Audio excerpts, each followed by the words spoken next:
안녕하세요. 오늘도 주 안에서 평안하기를 기도하겠습니다. 오늘 새벽 특세의 제목이 뭔지 아세요? 아마 교재 보시면 나올 텐데 힘들다면 거의 정상에 도달한 겁니다. 지난 30일 동안 잘 따라와 주셔서 참 많이 감사합니다. 저도 40일 특세를 처음 해보는데 정말 기네요.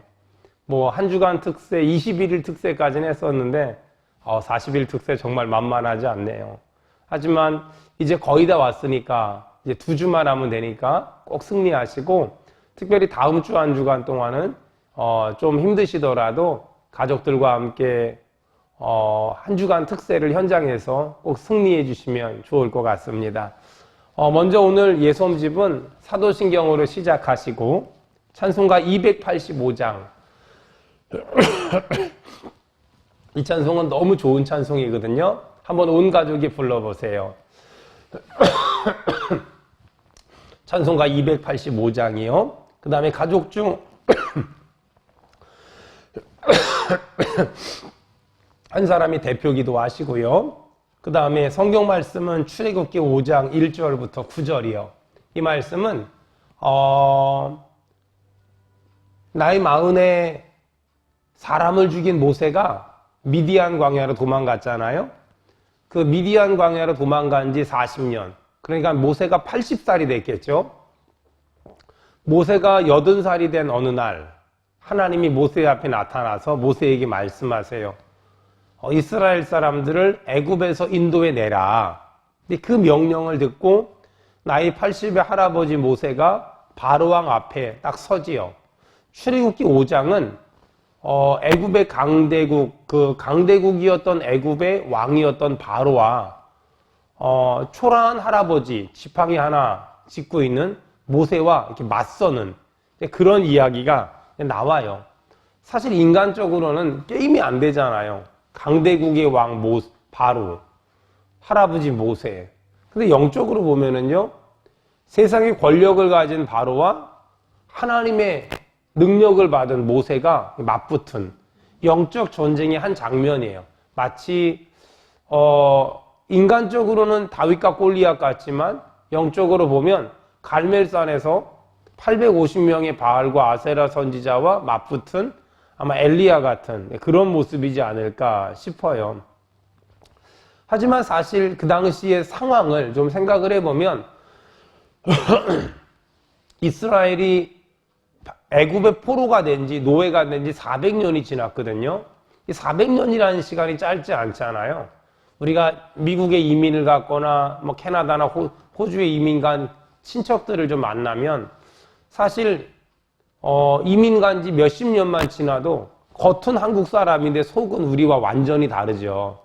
400년이 지났으면 비록 그 애굽에 종사를 하고 있을지라도 애굽에서 태어나서 애굽에서 자라서 애굽에서 공부해서 애굽에서 결혼한 사람들인데 그 사람들이 뭐가 아쉽다고 출애굽할 생각을 하겠어요. 상상도 하지 않았겠죠. 근데 하나님이 강권적으로 이스라엘 백성들을 출애굽시키는 그런 장면들이 나오는 거예요. 자, 오늘 본문에서 핵심 구절이 어디냐면요, 1절이에요. 거기 보니까 하나님이 내 백성을 보내라 이렇게 말씀하세요. 내 백성이란 단어가 정말 중요하거든요. 내 백성. 하나님은 이스라엘을 향하여 내 백성이다, 내가 선택한 선민이다 라고 말해요. 내 백성이란 말은 이스라엘은 바로왕의 통치를 받을 사람들이 아니라 하나님의 통치를 받아야 할 사람들이고, 바로왕의 다스림을 받아야 할 사람들이 아니라 하나님의 다스림을 받아야 할 사람이다, 이런 뜻이에요. 하나님은 지금도 우리에게 말씀하세요. 너는 내 아들이다. 오늘날 내가 너를 낳았도다. 여러분 기억하세요. 예수님을 믿는다는 건 교회를 다닌다는 의미가 아니라 하나님의 자녀가 된다는 이 신분의 변화를 의미합니다. 항상 기억하세요. 우린 하나님의 자녀라는 거. 가끔 자신의 신분을 자신이 타는 차, 자신이 다니는 직장, 자신이 입는 옷, 자신이 차는 시계, 저 이거 10,000원짜리거든요. 이런 걸 가지고 어떤 자신의 신분을 표현하려고 하는 사람이 있는데 예수 믿는 사람은 그런 거 어울리지 않아요. 예수 믿는 사람은 내가 별로 좋은 차를 안 타고 좋은 옷을 안 입어도 내가 하나님의 자녀라는 분명한 신분에 대한 확실함을 가지고 살아야 돼요. 두 번째는요. 1절의 후반절에 보니까 그들이 광야에서 내 앞에 절기를 지킬 것이니라. 다시 말해서 하나님은 이스라엘을 하나님의 백성으로 선택하시고 그들에게 요구하셨어요. 예배드리라고. 다음 주 한 주간 동안 새벽 예배듯 현장에서 추수감사절 때는 온 교인이, 전 교인이 현장 예배를 드리도록 권면할 거예요. 하나님은 우리를 예배하라고 불렀잖아요. 그렇다면 여러분 기억하세요. 마귀는 예배를 드릴 수 없는 환경을 얘기해요. 너 부부싸움 했으니까 예배 드리면 안 되잖아.